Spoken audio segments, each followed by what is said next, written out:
వాగీశాద్యా సుమనసః సర్వార్థానాముపక్రమే యం నత్వా కృతకృత్యా సుస్తన్నమామి గజాననం. గురుబ్రహ్మా గురుర్విష్ణుః గురుర్దేవో మహేశ్వరః గురుసాక్షాత్ పరం బ్రహ్మ తస్మై శ్రీ గురవే నమః. శారదా శారదాంభోజవదనా వదనాంబుజే సర్వదా సర్వదాస్మాకం సన్నిధిః సన్నిధిం క్రియాత్. గురవే సర్వలోకానాం భిషజే భవరోగిణాం నిధయే సర్వవిద్యానాం దక్షిణామూర్తయే నమః. జ్ఞానానందమయం దేవం నిర్మలస్ఫటికాకృతిం ఆధారం సర్వవిద్యానాం హయగ్రీవముపాస్మహే. మాలాం కుండీం చ డమరుం శూలం శంఖం సుదర్శనం దధానం భక్తవరదం దత్తాత్రేయం నమామ్యహం. కాషాయ వస్త్రం గరదండధారిణం కమండలం పద్మకరేణ శంఖం చక్రం గదాభూషితభూషణాఢ్యం శ్రీపాదరాజం శరణం ప్రపద్యే. జితేంద్రియగణాగ్రణీరభిరత పరే బ్రహ్మణి కలౌ శృతిపధావనే అత్రితనయో అవతీర్ణత్వయం. కరాప్తసుకమండల కుమతఖండనే దండభృత్ పరప్రణతవత్సలో జయతి వాసుదేవో గురు. వాసుదేవ సరస్వత్యై భక్తానాం కామధేనవే దత్తాత్రేయ అవతారాయ టెంబే స్వామిన్నమోస్తుతే. నారాయణం నమస్కృత్య నరం చైవ నరోత్తమం దేవీం సరస్వతీం వ్యాసం తతో జయముదీరయేత్. అచతుర్వదనో బ్రహ్మా ద్విబాహురపరో హరి అఫాలలోచనశంభరు భగవాన్ బాదరాయణః. వ్యాసం వసిష్ఠనప్తారం శక్తే పౌత్రమకల్మషం పరాశరాత్మజం వందే సుఖతాతం తపోనిధిం. యం ప్రవ్రజంతమనుపేతమపేతకృత్యం ద్వైపాయనో విరహ కాతర ఆజుహావ పుత్రేతి తన్మయతయా తరవోభినేదు తం సర్వభూతహృదయం మునిమానతోస్మి. కృష్ణాయ వాసుదేవాయ దేవకీ నందనాయ చ నందగోపకుమారాయ గోవిందాయ నమో నమః. కృష్ణాయ వాసుదేవాయ దేవకీ నందనాయ చ నందగోపకుమారాయ గోవిందాయ నమో నమః. శృతిస్మృతిపురాణానామాలయం కరుణాలయం నమామి భగవత్పాదశంకరం లోకశంకరం. సదాత్మధ్యాననిరతం విషయేభ్యః పరాంగుఖం నౌమి శాస్త్రేషు నిష్ణాతం చంద్రశేఖరభారతీ. వివేకినం మహాప్రజ్ఞం ధైర్య ఔదార్యక్షమాదినిం సదాభినవపూర్వంతం విద్యాతీర్థగురుం భజే. అజ్ఞానాం జాహ్నవీతీర్థం విద్యాతీర్థం వివేకినాం సర్వేషాం సుఖదం తీర్థం భారతీతీర్థమాశ్రయే. విద్యావినయ సంపన్నం వీతరాగం వివేకినం వందే వేదాంతతత్వజ్ఞం విధుశేఖరభారతీ. సర్వచైతన్యరూపాం తాం ఆద్యాం విద్యాంచ ధీమహి బుద్ధిం యానః ప్రచోదయాత్. సభాయే నమః. హరి అను రెండక్షరములు హరించును పాతకములన్నారే, అట్లాగే ఇతను ఎప్పుడైతే దూరంగా ఆడుకుంటున్నటువంటి పిల్లవాడిని యమదూతలు ఒక పక్కన కనబడుతున్నారు, ఒక పక్క నుంచి పిల్లవాడిని పిలుస్తున్నాడు. అదే సమయంలో విష్ణుదూతలు వచ్చారు. మరణపు వేల తద్దనుజమర్దను సంస్మరణంబు సేయ తత్పరివర్తనలు ఆత్మ పరిపాలను నామములు ఆలకించి నిష్ఠురగతి నేగుదెంచి పొడసూప అదల్చిరి కాళుదాసులన్ కరతర భాషులన్ వికటకల్పిత వేషుల దీర్ఘదోషులన్. మనకి తథాస్తు దేవతలు ఉన్నారు అని మనవాళ్ళు అంటూ ఉండేవాళ్ళు, పెద్దవాళ్ళు చూసారా? తథాస్తు దేవతలు ఎప్పుడూ మంచే మాట్లాడుతూ ఉండండి, ఎవరికి శాపనార్థాలు పెట్టద్దు, ఇళ్లల్లో ఒకళ్ళనొకళ్ళు తిట్టద్దు, నీకు పోయే కాలం వచ్చిందా, నీకు చావు రాద్దా, ఇట్లాంటి మాట్లాడుతుంటారు. తథాస్తు దేవతలు తిరుగుతూ ఉంటారన్నారు. ఇక్కడ కథలో కూడా మనకు విష్ణుమూర్తి దూతలు తథాస్తు దేవతలే. వీలైనంత వరకు నాశ్లీలం కీర్తయేత్, అపశబ్దాలు మాట్లాడకూడదు. ఇట్లా ఎప్పుడైతే అజామిళుడు పెద్దగా అరిచాడో విష్ణుదూతలు వచ్చారు. విష్ణుదూతలు వచ్చేటప్పటికి అరిచేటప్పటికి వాళ్ళకి అనుమానం వచ్చింది. అనుమానం వచ్చి, ఎవరయ్యా మీరు, ఎవరు మమ్మల్ని ఎందుకు అడ్డుకుంటున్నారన్నారు. ఎవరి వారులు మాతో చివ్వకు గతమేమి ఇట్లు చిక్కెదరను కొరవ్వున విడిపించిరిక నవ్వులకో యముని శాసనములు. వాళ్ళు వెంటనే ఆవేశం, రోషం వచ్చింది. మేమేదో మా డ్యూటీ చేసుకుని పోతుంటే మా యమధర్మరాజు శాసనాన్ని మేము ప్రాక్టికల్గా మేము మా డ్యూటీ మేము చేస్తుంటే మీరెవరయ్యా మధ్యలో వచ్చేది, యమధర్మరాజు శాసనాలు నవ్వులాటలా అన్నాడు. అప్పుడు వెంటనే విష్ణుదూతలు నవ్వి, ఎవరు మీరయ్యా భవ్య రూపములు ఎవరు మీరు అని ఆశ్చర్యపోయి అడిగారు. అయితే ఆ యమదూతలకి కోపం రాల. విష్ణుదూతలు నిలబడేటప్పటికి మొదట్లో ఇట్లా మాట్లాడారు, కానీ తర్వాత వెంటనే వీళ్ళని చూసి ఆశ్చర్యపోయి చేతులు జోడించి, అయ్యా చూడబోతే మీరు విష్ణుమూర్తి దూతల్లాగా ఉన్నారు, ఎవరు మీరు ఎవరో చెప్పండి అంటే, అప్పుడు వాళ్ళు చెప్పకుండా, అయ్యా ఒక విషయం గుర్తుపెట్టుకోండి, మీ నాయకుడు యమధర్మరాజుని మీరే చెప్తే తెలుసుకున్నాము, పరేత నాయకుని దూతలని చెప్పింది మీరు. అయితే ఒకటి గుర్తుపెట్టుకోండి, లోకంలో ఎవరిని పడితే వాడిని పట్టుకొని రమ్మని చెప్పాడా? భూమి మీద పుట్టిన ప్రతివాడు పాపాత్ముడైనా, పుణ్యాత్ములు ఉండరా? మీరు పరేత నాయకుని మేలిమి దూతలటేని పల్కుడా తోరపు పుణ్యలక్షణము. అసలు ఎవడు పాపాత్ముడు, ఎవడు పుణ్యాత్ముడు? దుష్కృత భావము దండకృత్యములు. అసలు దండన విధానానికి ఏమన్నా నియమావళి ఉందా? ఆ నియమం ఉంటే అని చెప్పండి. దండులెవ్వారలు సర్వభూతములో పుట్టిన ప్రతివాడు దండనార్హుడేనా? కానీ కొందరు మాత్రమే పాపకర్ములు కదా, అందరూ పాపాత్ములేనా? చెప్పండి, అసలు ధర్మం అంటే ఏమిటి చెప్పండి అని అడిగారు. ఎవరు? విష్ణుదూతలు యమదూతలను అడిగారు. అడిగితే అప్పుడు వాళ్ళు పాపం యమధర్మరాజు దూతలు చెప్తున్నారు, అయ్యా మా గురువుగారు యమధర్మరాజు చెప్పినప్పుడు మేము విన్నాము, ధర్మం అనేది ఒకటి ఉంది, వేద ప్రణిహితో ధర్మ అధర్మస్తత్ విపర్యయ. వేద ప్రణిహితము అంటే వేదంలో చెప్పబడినటువంటి సూచన ఏదైతే ఉందో, వేదంలో చెప్పబడినటువంటి విషయమే ధర్మము. వేద విరుద్ధమైనదంతా కూడా మా దృష్టిలో అధర్మమే. ఇంతటితో ఆపలేదు. వేదో నారాయణ సాక్షాత్ స్వయంభూరివ శుశ్రుమా, ఇది వాళ్ళు చెప్పారు. వేద ప్రణిహితమే అనుమోదంబుగా ధర్మమయ్యే మున్ను తద్ అన్యం వేది యగు అది అధర్మంబు. ఆదియు హరిరూపుడు వేదమన వినుము. వేదంలో ఉన్నటువంటిదంతా కూడా ధర్మస్వరూపమే, వేద విరుద్ధమైనదంతా కూడా అధర్మమే. వేదము నారాయణమూర్తి యొక్క పరిపూర్ణ రూపము, వేదో నారాయణ స్వయము అని చెప్పారు. ఇట్లా చెప్పిన తర్వాత అప్పుడు మళ్ళీ చెప్తున్నారు, మా ప్రభువైనటువంటి వారు యమధర్మరాజు జీవులందరి యొక్క పాపపుణ్యాల్ని ఎప్పటికప్పుడు రికార్డు చేస్తారు. పాపం చేసిన వాళ్ళని శిక్షిస్తారు, పుణ్యం చేసిన వాళ్ళ జోలికి మేము వెళ్ళం. మా ప్రభువు సర్వకాల సర్వావస్థల్లో కర్మసాక్షులుగా కొంతమంది నియమించారట, 12 మంది నియమించారట. సూర్యభగవానుడు, అగ్ని, ఆకాశము, వాయువు, చంద్రుడు, సంధ్యలు, పగళ్ళు, రాత్రులు, కాలము, భూమి, ఇవన్నీ కూడా దేహధారులైనటువంటి వారి యొక్క పాపపుణ్యాలు లెక్క వేయడానికి ఉంటారట. కనుక వీరు చెప్పిన యొక్క లిస్టు ప్రకారం ఎవరు పాపాత్ములు ఎవరు పుణ్యాత్ములు అనే నిర్ణయం అక్కడ జరుగుతుంది. కనుక మేము మా ప్రభువైనటువంటి యమధర్మరాజు చెప్పినందువల్లనే వచ్చాము అని అనేకమైనటువంటి విషయాలు చెప్పారు. ఆ తర్వాత వారికి మధ్యలో చాలా చర్చ జరిగింది. అప్పుడు యమధర్మరాజు దూతలు అంటున్నారు, ఇప్పుడేదో వచ్చాడు, నారాయణ నామస్మరణ చేశారు, మీరు వింటున్నప్పుడు చెప్పారు, ఇది కాదండి, అసలు వీడి ఫ్లాష్ బ్యాక్ వినండి, వీడు ఎటువంటి వాడు అని.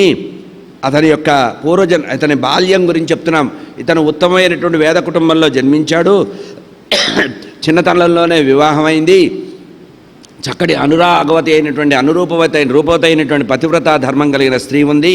కానీ వీడు ఒకానొక సందర్భంలో తండ్రి ఏం చేశాట, వసంత ఋతువు వచ్చిందిట, తండ్రి ఏం చేశాడంటే, తండ్రిని ఆయన అడవికి వెళ్ళి సమిధలు తీసుకురమ్మని చెప్పాట. అడవికి వెళ్ళి సమిధలు తీసుకొని రారా నాయన, కందమూల ఫలాలు తీసుకొని రమ్మన్నట్ట. ఆ కారణంగా ఈ కుమారుడు అజామినుడు ఏం చేశాట, అడవికి వెళ్ళాడు, కట్టెల మోపు బాగా నెత్తిన పెట్టుకున్నాడు, కందమూల ఫలాలు కూడా బాగా సేకరించాడు, తిరిగి వస్తున్నాడు ఇంటికి. సరిగ్గా ఇంటికి తిరిగి వచ్చే సమయానికి మధ్యలో ఒక పూల పొద కనపడింది. అంటే పెద్ద తోట మధ్యలో పెద్ద పూలతో అందంగా అలంకరించినటువంటి పూదోట ఒకటి ఉంది. ఆ పూదోట కనపడింది. అందులో ఇద్దరు, ఒక పురుషుడు ఒక స్త్రీ పరిహాస ప్రసంగం చేస్తున్నట్టుగా, సరస సంభాషణ చేస్తున్నట్టుగా విన్నాడు. అప్పటికి బాగా యవ్వనంలో ఉన్నాడు అజామినుడు. వచ్చాడు. సాధారణంగా మనిషికి అనేది డైవర్షన్ అనేది ఉంటుంది. అంటే డైవర్షన్ వల్ల ఏం చెడిపోతారని మనం అంటారేమో, ఇది చూస్తే తెలుస్తుంది కథ. మనం టీవీ సీరియళ్ళు కుటుంబ సమేతంగా చూస్తూ ఉంటాం. అందులో 2 అర్థాలు 3 అర్థాలు రకరకాల ఘోరమైన విషయాలన్నీ కూడా చూస్తూ, అర్ధరాత్రి వరకు వచ్చే సీరియల్స్ కూడా ఇవే. ఇది చూస్తే ఏమవుతుందో ఇక్కడ కథ చెప్తున్నాడు. అట్లా పూల పొదలో పరిహాస ప్రసంగం వినేటప్పటికీ ఆ ఉత్సాహంతో ఏం చేశాడు, ఆ వయసు అట్లాంటిది కనుక ఒకసారి ఆ పూల పొదలో నుంచి తొంగి చూశాడు. చూడకూడనటువంటి సందర్భం చూశాడు. అక్కడ ఒక కాముకుడైన వాడు ఒక కామికి లోనైపోయి వికృతమైన చేష్టలని చేస్తున్నాడు. అది తదేకంగా చూసి చూసి చూసి కొంచెంసేపు చూసి మనోవికారం చెందాడు. మనసంతా కూడా వికలమైంది. ఆ తర్వాత చీకటి పడుతుంటే ఉస్సూరుమంటూ ఇంటికి వెళ్ళాడు. కానీ ఆ మనసులో అంతా కూడా అక్కడ చూసినటువంటి సన్నివేశమే మనసులో మెదులుతోంది, అదే మెదులుతోంది. మనం టీవీ సీరియల్ చూసి పడుకుంటే పీడకల్లో వచ్చినట్టు అట్లాగే అదే మనసులో మెదులుతోంది. మెదలడం వల్ల ఇంకా కుటుంబం గురించి కానీ, సంధ్యావందనం గురించి కానీ, భార్య పిల్లల గురించి కానీ ఏది పట్టింపు లేకుండా తెల్లవారిన తర్వాత మెల్లిగా స్నానం చేసి చక్కగా ఇంత మంచి వస్త్రం కట్టుకొని కొంత బంగారం ధనం తీసుకొని బయలుదేరాడు. నిన్న ఎక్కడైతే తాను వికృతమైనటువంటి సన్నివేశం చూశాడో అక్కడికి వెళ్ళాడు. అక్కడికి వెళ్ళేటప్పుడు సన్నివేశం ఎట్లా ఉంది? ఆ కాముకుడు తన యొక్క వాంఛ తీర్చుకొని వెళ్ళిపోయాడు. కామిని మాత్రం అక్కడ ఉంది. ఇక ఆమెతో స్నేహం చేశాడు. ఆమెతోనే కాపురం మొదలుపెట్టాడు. ఇక అక్కడి నుంచి వెళ్ళటం రావడం చేస్తున్నాడు. ఇంట్లో తల్లిదండ్రులు సంపాదించిన సంపాదంతా కూడా దీనికి పెట్టేశాడు. మెల్లమెల్లగా అప్పులు చేయడం మొదలుపెట్టాడు. ఈ విషయం తెలిసిన తర్వాత తల్లిదండ్రులు వెళ్ళగొట్టారు, బంధువులు వెళ్ళగొట్టారు, గ్రామ బహిష్కరణ చేశారు. ఇంత పాపాత్ముడు వీడు. ఈ యమదూతలు చెప్పారు, నాయన ఈరోజు ఏదో సుతపూస అని చెప్పి మంచివాడని చెప్పి వీడిని మీరు చాలా బాగా దగ్గరికి తీసుకున్నారు. కానీ ఇతని యొక్క చరిత్ర ఎట్లాంటిది? చాలా దుర్మార్గమైనటువంటి ప్రవర్తన కలవాడు. ఇతని యొక్క ప్రవర్తన చాలా భయంకరమైనది. కురాచారవర్తనము మాటు చేసి పరగ పిత్రార్జితమంతా దాసిపాలు చేసి సాధులక్షణ గుణవృత్తి చాలా చేసి లోలలోచన పసచెంది లోనుడయ్యే చాలా వ్యసనానికి గురై చాలా ఘోరమయ్యాడు. ఎట్లా అయితే కామాతురాణం నభయం నలజ్జ అన్నారో అన్నీ వదిలిపెట్టేశాడు. బంధుల తిట్టి, సజ్జనుల బాధలు పెట్టి, అనాథ కోటికిన్ పెందెలు పెట్టి, ఈరములు బట్టి, పదంబులు కొట్టి, దిట్టమై నిందల కోర్చి, సాధులకు నిందితుడై గడించిన విత్తమంతా కూడా ఆ సుందరికి ఇచ్చేశాడు, ఆమెకే ఇచ్చేశాడు, కలిపాడు. ఇట్లా పరమ పాపాత్ముడయ్యాడు, కుటిలుడయ్యాడు, మలిన మనస్కుడయ్యాడు. ఇటువంటి పాపాత్ముణ్ణి మేము శిక్షించడానికి, యమలోకానికి తీసుకువెళ్ళటానికి పాశాలు వేస్తే మమ్మల్ని అడ్డుకుంటున్నారు, ఇది మీకేమైనా బాగుందా అని యమదూతలు ప్రశ్నించారు విష్ణుదూతల్ని. అప్పుడు విష్ణుదూతలు నవ్వి అన్నారు, ఇంతేనా మీ తెలివి? ఈ కొంచెమేనా మీ తెలివి? మీరేదో పెద్ద యుక్తియుక్తంగా మాట్లాడాము, ధర్మ నిర్ణయంగా మాట్లాడామని మీ పాండిత్యమంతా కూడా వెలగబోశారు. అయినా దండన అనేదానికి ఒక ధర్మం ఉంటుంది. ఒకటి గుర్తుపెట్టుకోండి, యద్యద్ ఆచరితి శ్రేష్ఠాన్, పెద్దవాళ్ళు ఏది చేస్తే అదే మార్గం. ఇతరస్తత్తదీహతే సయత్ప్రమాణం కురుతే లోకస్తదనువర్తతే. కనుక మేము ఒక మాట చెప్తున్నాను, గుర్తుపెట్టుకోండి. ఇప్పుడు భగవంతుడి గురించి ఎవడు ఎప్పుడు ఏ ఉద్దేశంతో స్మరించాడనే విషయం మాకు సందర్భం లేదు. సర్వకాల సర్వావస్థల్లో ఎవడు భగవంతుణ్ణి స్మరణ చేస్తాడో వాడల్లా మా వైకుంఠానికి రావాల్సిందే. భగవన్నామస్మరణ చేసిన వాడికి పర్మనెంట్ అడ్రస్ ఏదంటే వైకుంఠం. కనుక మహామరణ కాలంలో నిరంతర హరినామస్మరణ చేయడం మాత్రమే కాదయ్యా, మాకు సంబంధం లేదు ఎప్పుడేం చేశాడనేది ఆ పక్క కేసులన్నీ వదిలిపెట్టి, మహామరణ కాలములన్ హరిపుణ్యనామ సంభూత సుధామయామృత విభూతికరాక్షర సంగ్రహంబులన్, అమృతంలో ముంచి లేపినటువంటి అక్షరాలని గుచ్చి మహామరణ సమయంలో హరిపుణ్యనామాన్ని, నారాయణ నామాన్ని పలికాడయ్యా. అంత పుణ్యాత్ముడు ఎక్కడ దొరుకుతాడు? అసలు హరి అనేటువంటి అక్షరాలు పలుకుతేనే, 2 అక్షరాలు పలుకుతేనే మోక్షం వస్తుందే. అట్లాంటిది ఇతను ఏం చేశాడు? నారాయణ అంటే నారాయణ 4 అక్షరాలు. ఎన్నిసార్లు అన్నాడు? 3 సార్లు అన్నాడు. అంటే 12 అక్షరాలు. 2 అక్షరాలకే మోక్షం ఇవ్వవలసినటువంటి పరిస్థితుల్లో 12 అక్షరాలు పలికాడే, ఇతనికి ఎంత పుణ్యం వస్తుంది? కనుక దెందంబు పుత్రువలనం చెందినదన్ని తలంపవలదు. శ్రీపతి ఏ పేరైన చందంబున పలికిన నందకధరుకు నాథుండగున్. నందకధరుడైనటువంటి ఆనందకరుడైనటువంటి ఆ పరమాత్మ యొక్క పరిపూర్ణ అనుగ్రహం ఉంటుంది. కమలనయనుడి యొక్క కృపాకటాక్షం కావాలంటే భగవంతుడి యొక్క నామం కావాలి. అందుకనే మనం స్తోత్రాల్లో చెప్తూ ఉంటారు, ఆర్తా విషణ్ణా శిథిలాశ్చ భీతా ఘోరేషు చ వ్యాధిషు వర్తమాన సంకీర్త్య నారాయణ శబ్దమాత్రం విముక్త దుఃఖా సుఖినో భవంతు. విష్ణు సహస్రనామంలో చివరిలో మనం చదువుకునే శ్లోకం ఇది. ఆర్తుడైనా, విషణ్ణుడైనా, శరీరం శిథిలమైపోతున్నా, భయంకరమైనటువంటి ఘోరమైన అరణ్యాల్లో ఉన్న వ్యాధితో బాధపడుతున్నా ఎప్పుడైనా సరే భగవంతుడి యొక్క కూలిన చోట, కొట్టుబడి కుందిన చోట, మహాజ్వరాదులను ప్రేలిన చోట, సర్పముఖ పీడలనన్నిన చోట, ఆర్తులై తూలిన చోట విష్ణు భవదూరిని పేర్కొనరేని మీద ఆ కాలుని యాతనాతతిని కానరు పూనరు దుఃఖభాజనులు. చివరి కాలంలోనైనా అయ్యో అమ్మో చచ్చాను అనకుండా భగవన్నామాన్ని చేశాడే అది వీడు చేసిన పుణ్యం. చచ్చిపోయే సమయంలో చచ్చిపోతున్నాను అనకుండా, అమ్మ అయ్యా అనకుండా భగవంతుడి నామాన్ని తలుచుకున్నాడు కదా, వీడికంటే పుణ్యాత్ములు ఎవరున్నారు, కనుక వీడిని వదిలిపెట్టండి. ప్రాయశ్చిత్తం అనేది చాలా గొప్పది అని చెబుతూ ఈ విధంగా చెప్తున్నారు. చిన్న చిన్న పాపాలకి ప్రాయశ్చిత్తాలు ఉంటాయి. ఆ ప్రాయశ్చిత్తాల వల్ల తాత్కాలిక ఉపశమనం కలుగుతుంది. కానీ భగవంతుడి యొక్క నామ ఉచ్చారణ చేత ఆరయ వీర్యవంతమగు ఔషధమెట్లు ఎదుర్చగొన్న తచ్చారు గుణంబు రోగంబు చెయ్యనబందు. రోగము మనకి తెలిసి తాగినా తెలియక తాగినా ఔషధాన్ని సేవించడం వల్ల ఎట్లా రోగం తగ్గుతుందో, ఎట్లా ఔషధ ప్రభావం ఎట్లా తగ్గదో అట్లాగే పరమపావనమైనటువంటి భగవన్నామం తెలిసి చేసినా తెలియక చేసినా పుణ్యం అనేది వస్తుంది.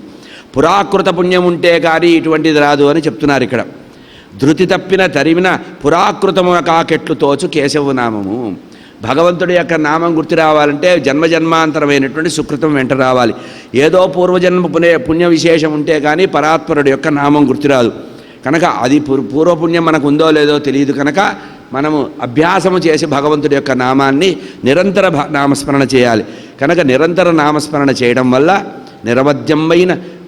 నిరతంబైన నిర్వజ్యమైన నిఖిల చిన్న నిర్మాణమైన నిత్యమై నిరహంకార గుణాఢ్యుడై నియమమై నిర్దోషమైనట్టి శ్రీ హరినామ స్మరణామృతంబు ఇతడు ప్రత్యక్షంబు సేవించే తా మరణాంతంబున నిట్టి సజ్జనుని ధర్మం వేల వ్యర్థంబగున్.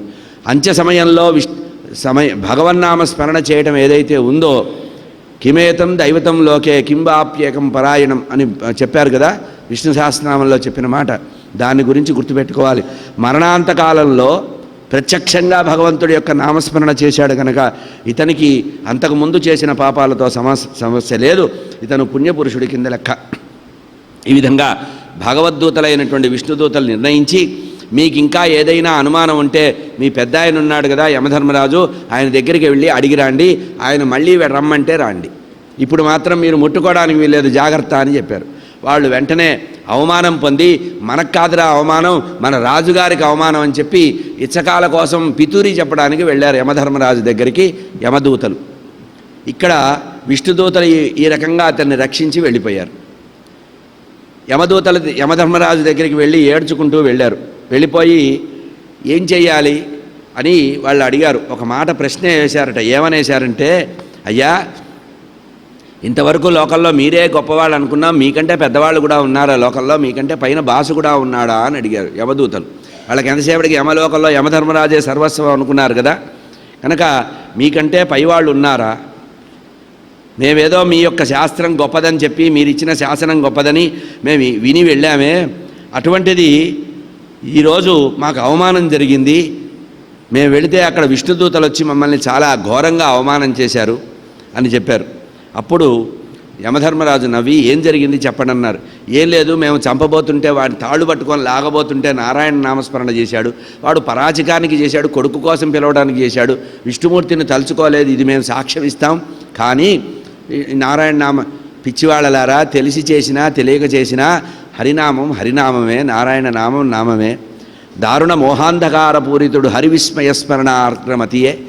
కనుక భగవంతుడి నామస్మరణ పూర్వ సుకృతంబు ఉన్నవాడికే ఇటువంటిది వస్తుందిరా. కనుక ఇప్పటి నుంచి గుర్తుపెట్టుకోండి, మీరు ఎవరైతే భగవన్నామాన్ని చేస్తారో వాడి జోలికి వెళ్ళొద్దు, వాడి చుట్టుపక్కలకు కూడా ఎవరి దగ్గరికి వెళ్ళొద్దు. ఇంకొక ఎంత గొప్ప విషయం చెప్పాడంటే, భగవంతుడి యొక్క నామస్మరణ చేసిన వాడి దగ్గరికే కాదు, వాడికి సంబంధించిన వాళ్ళ దగ్గరికి కూడా వెళ్ళొద్దు. ఎవడైతే భగవన్నామం చెయ్యడో వాడితో పాటు పరివారాన్ని కూడా పట్టుకురమ్మన్నాడు. అంటే మన బాధ్యత ఏంటంటే, మనం మాత్రమే భగవంతుడి యొక్క నామోచ్చారణ చేయడం కాదు, మన కుటుంబంలో అందరి చేత కూడా భగవన్నామం చేయించవలసినటువంటి బాధ్యత ఉంది అనేటువంటి విషయాన్ని చెప్తున్నారు ఇక్కడ. అయ్యా ఇక్కడ మీరు ఎట్టి పరిస్థితుల్లో వెళ్ళొద్దు, నేనే కాదయ్యా, సమస్తమైనటువంటి దేవతలందరూ కూడా ఆ హరి యొక్క చరణ సేవ చేస్తూ ఉంటారు. భగవంతుడిచ్చిన ఆజ్ఞ ప్రకారమే నేను నా యొక్క డ్యూటీని నేను నిర్వహిస్తున్నాను, కానీ ఇతరత్రా కాదు అని యమధర్మరాజు చెప్పారట. అయితే ఇక్కడ జరిగిన సందర్భంలో మనం కథ ఇంతవరకే విని చివరిలో భగవన్నామం చేస్తే ముక్తి వచ్చేస్తుంది అనుకుంటూ ఉంటాం. కానీ మనకి అజామిళోపాఖ్యానం యొక్క తాత్పర్యం అది కాదు. ఇట్లా యమదూతలు వెళ్ళారు, విష్ణుదూతలు వెళ్ళిపోయారు. అక్కడ కూర్చున్నాడు ఎవరు? అజామిళుడు కూర్చొని ఆలోచిస్తున్నాడు. ఏమి జరిగింది ఇదంతా? ఇంతకుముందు నన్ను రక్షించి కాపాడినటువంటి నలుగురు ఏమయ్యారు? శంఖచక్ర గదా పద్మాలు ధరించి సాక్షాత్తు నారాయణమూర్తిగా ఉన్నారే, వాళ్ళు ఎవరు? ఎక్కడి నుంచి వచ్చారు? ఎక్కడికి వెళ్ళారు? నా అదృష్టం ఏమిటి? నేను చేసినది ఏమిటి? నేను మహాపాపాత్ముండి కదా, ఇంత పాపాత్ముడైనటువంటి నా విషయంలో ఇంత పుణ్యం ఎట్లా జరిగింది? ఆ యమదూతలు నన్ను ఏమీ చేయకుండా వెళ్ళిపోయారే, చిచి నాది నీచమైన జన్మ అని ఏం చేశాడంటే ఇల్లు వదిలిపెట్టి గంగా తీరానికి వెళ్ళిపోయి, అప్పటికే నా పాపము చాలా ఎక్కువగా ఉందని భాగీరథ తటంబున యోగ మార్గంబున దేహంబు విడయ ప్రయత్నించే, అక్కడే ఉండి సాధువుగా మారి జలాన్ని ఆహారంగా తీసుకుంటూ దొరికినది మాత్రమే ఆహారంగా తింటూ శరీరాన్ని పోషించుంటూ యోగ మార్గంబున దేహాన్ని వదలాలని, పుణ్యాత్ముడై శరీరాన్ని వదలాలని శరీరాన్ని శోధించుకున్నట్ట. శరీరాన్ని బాగా నిబంధించుకున్నాడు. భాగీరథి తీరంబున కళేవరంబు విడువ సంకల్పించే, గంగానది ఒడ్డున శరీరాన్ని వదలాలనుకొని అక్కడ శరీరాన్ని వదిలేట. శరీరాన్ని వదిలితే ఏ విష్ణుదూతలైతే అంతకుముందు తన్ని రక్షించారో ఆ నలుగురు మళ్ళీ పుష్ప విమానం తీసుకొని వచ్చారట. వచ్చి ఈ అజామిళుణ్ణి గౌరవంగా ఎక్కించుకొని తీసుకెళ్లారట. తీసుకువెళ్ళి వైకుంఠనారాయణమూర్తి యొక్క వైకుంఠమున శ్రీమన్నారాయణ పాదారవింద సేవా చరణ పరిణామ స్థితికించనియే, చివరికి విష్ణుపదాన్ని చేరాట. భగవన్నామ స్మరణతో ఇటువంటిది వచ్చింది అని చెప్పి ఇది కావాలి. అయితే ఇక్కడ ఈ స్థితి ఎందుకు వచ్చిందంటే ఆర్తభక్తులకే వస్తుంది. ఇది ఆర్తి ఉన్నవాడికే భగవద్ దర్శనం అవుతుంది, అది గుర్తుపెట్టుకోవాలి. ఆర్తి రానిది భగవంతుడి యొక్క, మనం ఫ్యాషన్గా భగవంతుడికి పూజ చేస్తే ఆ పూజకి ఖర్చు తప్పించే మిగలదు. కనుక మనం పూజ చేసే సమయంలో ఆర్తి రావాలి. ఆర్తి వచ్చినవాడు మాత్రమే భగవంతుడి యొక్క అనుగ్రహానికి పాత్రం అవుతాడు. దీనికి ఫలశ్రుతి చెప్తున్నారు.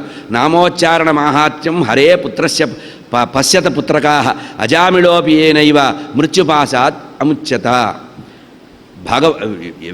సాక్షాత్తుగా యమదూతలు వచ్చి మృత్యుపాశాలు వేసినప్పటికీ కూడా నామోచ్చారణ మాహాత్మ్యం చేత ఆ మృత్యుపాశాలు కూడా ఆ భగవద్భక్తుడిని ఏమీ చేయలేకపోయినాయి. పుత్రోచ్చారితమైన విష్ణునామము అవసాన కాలంబున భజించవలే. కనీసం పిల్లలకి పేర్లు పెట్టుకోవడం వల్లనైనా సరే భగవంతుడి యొక్క నామం పలికేటువంటి అదృష్టం ఉంటుంది. కనుక యమదండం నుంచి బయటపడాలంటే లోకంలో అందరూ కూడా సర్వవ్యాపకుడైనటువంటి ఆ అనంతుడు అవ్యయుడైనటువంటి పరబ్రహ్మ యొక్క నామస్మరణ చేయాలి. అటువంటి నామస్మరణ చేయకపోతే ముక్తి లేదు అనేటువంటి విషయాన్ని ప్రధానంగా అజామిళోపాఖ్యానంలో ప్రధానంగా చెప్పబడింది. కనుక జీవులందరూ కూడా సర్వకాల సర్వావస్థల్లో భగవన్నామం చేసి తరించాలి. హరయే నమః. ఇక తర్వాత కథ చెప్తున్నారు. శివుడికి విష్ణువుకి మధ్యలో భేదం పెట్టిన శివద్వేషం కలిగిన వారికి ఎటువంటి ఫలితం వస్తుందో దక్షుడి యొక్క అనంతర కథ చెప్పారండి. లోకంలో ఎప్పుడూ కూడా శివ విష్ణువుల మధ్యలో భేదం పెట్టకూడదు, అట్లాంటి భేదం పెట్టిన వాడికి జన్మజన్మాల్లో నరకం వస్తుంది అన్నారు. ఇక్కడ దక్ష ప్రజాపతి ఆ తర్వాత కొంతకాలానికి శరీరం వదిలిన తర్వాత మళ్ళీ జన్మించాట దక్ష ప్రజాపతి. ఆ తర్వాత బ్రహ్మగారి యొక్క ఆదేశం ప్రకారం చాలా గొప్పగా తపస్సు చేశాడు. పంచజనుడి యొక్క కుమార్తె అయినటువంటి అసిక్ని అనేటువంటి ఆమెను వివాహం చేసుకున్నాడు దక్షుడు. ఇప్పుడు రెండవ జన్మ దక్షుడికి అసిక్ని అనేటువంటి కన్యను వివాహం చేసుకున్నాడు. ఆమె ద్వారా సంతానాన్ని పొంది ప్రపంచాన్ని వృద్ధి చేయాలనుకున్నాడు.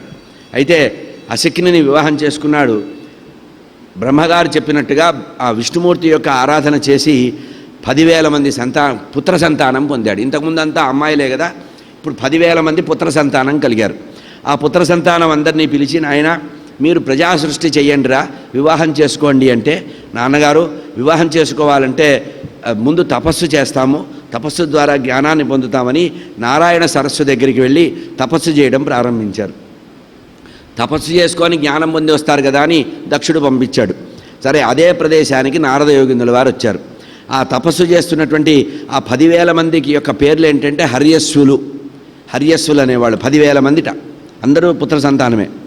వాళ్ళందరూ అక్కడ ఉంటే నారద యోగినుల వారు వస్తే లేచి నమస్కరించారు హర్యస్సులు. ఆయన మీరంతా ఎందుకు తపస్సు చేస్తున్నారు చెప్పండి అంటే, మా నాన్నగారు సంతానాన్ని వృద్ధి చేయండి, పెళ్లి చేసుకోమన్నారు, నేను భగవంతుడి యొక్క అనుగ్రహం కోసం పరితపిస్తున్నానంటే, అప్పుడు ఆ నారద యోగినుల వారు ఒక మాట చెప్పారు, ఈ లింగ శరీరం నాశనమైతే కానీ జీవులకి తృప్తి లేదు, మోక్షం లేదు, అసత్కర్మలు ఉంటాయి. ఈ లింగ శరీరం అంటే పాంచభౌతిక శరీరం. ఈ పాంచభౌతిక శరీరం నాశనమైతే కానీ మనం చేసినటువంటి అసత్క్రియలన్నీ నశించవు. కనుక భగవంతుడు ఆదినారాయణమూర్తి ఒక్కరే, అతన్ని ఆశ్రయించాలి. సర్వభూతాల యొక్క సాక్షి అతడే. కనుక గుణాలతో బుద్ధిని సంస్కరించుకోవాలి అని ఈ విధంగా చెప్పి, మీకే కనుక మోక్షం పొందాలనుంటే నారాయణమూర్తి గురించి తీవ్రమైన తపస్సు చేయండి అని చెప్పి, నారాయణ నారాయణ నాకెందుకు లేని వెళ్ళిపోయాడు. 10,000 మంది కొడుకులు, 10,000 మంది అట్లా చేస్తే వెళ్ళిపోయారు. వెళ్ళిపోయేటప్పటికే వీళ్ళందరూ అత్యవసర సమావేశం ఏర్పాటు చేసుకున్నారు నారాయణ వనం ఇక్కడ సరస్సు దగ్గర. నారద యోగేంద్రుల వారు చెప్పింది నిజమే కదా, మనం ఈ లింగ శరీరంతో పాపం చేసి మళ్ళీ ఇంకో జన్మ పొందడమే కదా, జన్మరాహిత్యం కావాలంటే ఇక్కడే ముక్తి పొందాలి కదా, పెళ్లి పెటాకులు చేసుకోకూడదు అని చెప్పి తపస్సు చేసి చివరికి విష్ణుమూర్తి యొక్క లోకానికి చేరారు. మళ్ళీ ఇప్పటికి కూడా పునర్జన్మ లేదుట. ఈ వ్యాస భగవానుడు చెప్తున్నాడు, ఈ హర్యస్సులు అనేవాళ్ళు ఇప్పటికి కూడా జన్మ లేకుండా జన్మరాహిత్యం పొందారట 10,000 మంది. సరే పాపం చాలా రోజులైంది, కొడుకులు తపస్సు కోసం వెళ్ళారు, రాలేదు, ఏమైపోయారు వీళ్ళని చెప్పి దివ్య దృష్టితో ఆలోచించట. నారద యోగేంద్రుల వారు పనిగట్టుకొని నా కొడుకులకు బైరాగులను చేశాడు, వాళ్ళు పెళ్లి చేసుకోకుండా చేశారు అని బాధపడ్డాట, చాలా బాధపడ్డాడు. ఏం చేయాలని చెప్పి మళ్ళీ బ్రహ్మదేవుడు గురించి తపస్సు చేశాట. బ్రహ్మదేవుడు ప్రత్యక్షమైన ఆయన ఏం కావాలిరా అన్నాడు. బ్రహ్మగారి యొక్క మానసపుత్రుడేగా అసలు ఒరిజినల్గా. ఏం లేదు, నా సంతానాన్ని పొట్టన పెట్టుకున్నాడు నారదుడు, 10,000 మందిని కూడా పొట్టన పెట్టుకున్నాడు, నాకు మళ్ళీ పుత్ర సంతానం కావాలి అంటే, సరే నీకు పుత్ర సంతానాన్ని ఇస్తున్నాను, 1000 మంది కొడుకులను అనుగ్రహిస్తున్నాను అన్నారు. 10,000 సంఖ్య బాగాలేదనుకున్నావు, ఒక 0 తగ్గించాడు. 10,000 మంది నుంచి కాస్త 1000 మంది సంతానం ఇప్పుడు కలిగించారు. సరే వాళ్ళు తండ్రి దగ్గరకు వచ్చారు, వయసు రాగానే యవ్వనం రాగానే తండ్రి దగ్గరకు వచ్చారు. అయ్యా మీ ఆజ్ఞ ఏంటంటే, ఏం లేదురా నాయన, హాయిగా మీరు వివాహం చేసుకోండి అంటే, మేము కొంతకాలం తపస్సు చేసుకొని వస్తామని వాళ్ళు నారాయణ సరస్సు దగ్గరికి వచ్చారు. మళ్ళీ నారద యోగేంద్రుల వారు కూడా అక్కడికి వచ్చారు. వచ్చేసి ఏం చేశాడు, అయ్యా ఏం చేస్తున్నారు మీరు అన్నారు. ఏమి లేదంటే తపస్సు చేస్తున్నాం. తపస్సు ఎందుకు చేస్తున్నారు? జ్ఞానం కావడం. జ్ఞానం ఎందుకు? గృహస్థ ధర్మం. పిచ్చివాళ్ళారా, మీరు ఇట్లా గృహస్థులయ్యే ప్రమాదంలో పడతారని నేను వచ్చాను. మీ అన్నలు పొందినటువంటి మంచి మార్గానికి మీరు వెళ్ళాలనుకుంటున్నారా లేదా? మీరు పతనం అవ్వదలుచుకున్నారా, పుణ్యం పొందదలుచుకున్నారా? మీ ఇష్టం, ఛాయిస్ మీద అన్నాడు. అదేమిటి మా అన్నలు పొందిన పుణ్యలోకాలు ఉన్నాయా అన్నారు. తండ్రి చెప్పలా, జాగ్రత్తగా పెంచాడు, కళ్ళు మూసి పెంచాడు. ఏమీ లేదు, వాళ్ళు పాపం తపస్సు చేసి కఠినమైన బ్రహ్మచర్యంలో నారాయణ సరస్సులో తపస్సు చేశారు. వాళ్ళకి నేను ఒక మంత్రం ఇచ్చాను, ఆ మంత్రంతో వాళ్ళు మోక్షం పొందారంటే, అయ్యా మీకు పుణ్యం ఉంటుంది మాకు కూడా అన్న మంత్రం చెప్పండి అంటే, నేను వచ్చింది దానికోసమే, మైహూనా అన్నాడు. నేను చెప్తాను కదా నీకెందుకని చెప్పి ప్రార్థించాడు. చెప్పాడు, ఓం నమో నారాయణాయ పురుషాయ మహాత్మనే విశుద్ధ సత్వదిష్ట్యాయ మహాహంసాయ ధీమహి. పారమహంస సంహిత. పరమహంసలు కావాల్సిన వాళ్ళు ఉపాసించి, వైరాగ్యం కావాలన్న వాళ్ళు ఈ మంత్రాన్ని ఉపాసించాలట. ఓం నమో నారాయణాయ పురుషాయ మహాత్మనే విశుద్ధ సత్వధిష్ట్యాయ మహాహంసాయ ధీమహి. సరే చెప్పారు. వాళ్ళు అనుకున్నారట, ఈ నారదుడు రాకపోతే మనం ఏమైపోయేవాళ్ళం. ఈ 1000 మందికి పేర్లు వేరే ఉన్నాయి, వీళ్ళ పేర్లు హర్యస్సులు 1000 మంది. పాపం నారాయణమూర్తి యొక్క పుణ్యం చేత నారదుడు వచ్చాడు, మనం అదృష్టవంతులు అని నారదుడికి నమస్కరించి, అయ్యా మీరు చెప్పినట్టు తూచా తప్పకుండా చేస్తామన్నారట. వాళ్ళు కూడా తపస్సు చేశారు. తపస్సు చేసి మరుద్గణాలు సంతోషపడేటట్టుగా వాళ్ళు మరుత్తులు పొందేటువంటి లోకానికి వెళ్ళిపోయారు. హరయే నమః. అక్కడ 10,000 మంది, ఇక్కడ 1000 మంది కూడా వెళ్ళిపోయారు. ఇది శంకరుడి విషయంలో దక్షుడు చేసినందుకు పనిగట్టుకొని నారద యోగేంద్రుల వారు చేసిన పనిది.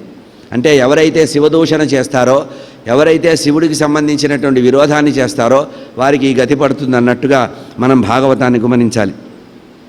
ఆ 11,000 మందికి కూడా ఇప్పటికీ కూడా జన్మ లేదుట. ఇట్లా చేసిన తర్వాత చాలా కాలం అయిపోయింది. మళ్ళీ దక్షుడు బుర్రగొక్కున్నాడు, అరే మళ్ళీ కూడా ప్రమాదం అయింది, అసలు ఈసారి ఏం జరిగిందని ఆలోచిస్తే, ఈసారి ఆలోచించవలసిన అవసరం లేకుండా నారదుడే వచ్చాడు. నారాయణ నారాయణ అంటూ వచ్చాడు. ఏ నాయనా ఏమిటి వచ్చావంటే, ఏం లేదు చాలా కాలం అయింది కదా చూసిపోదామని వచ్చానన్నట్టు. ఆహా, నువ్వు వచ్చింది ఇదా పని అని, గతంలో నువ్వే కదా చేసింది, ఇప్పుడు కూడా పాప పని నువ్వే చేసావు కదా దుర్మార్గుడా. పిల్లలందరూ కూడా సుఖంగా గృహస్థాశ్రమ ధర్మాన్ని పాటించమని నేను పిల్లల్ని కష్టపడి పెంచితే, నువ్వు యోగ మార్గంలో అయోగ్యమైనటువంటి పద్ధతుల్లో వాళ్ళని సన్యాసుల్ని మార్చావు కదా, సన్యాసులుగా మార్చేశావు.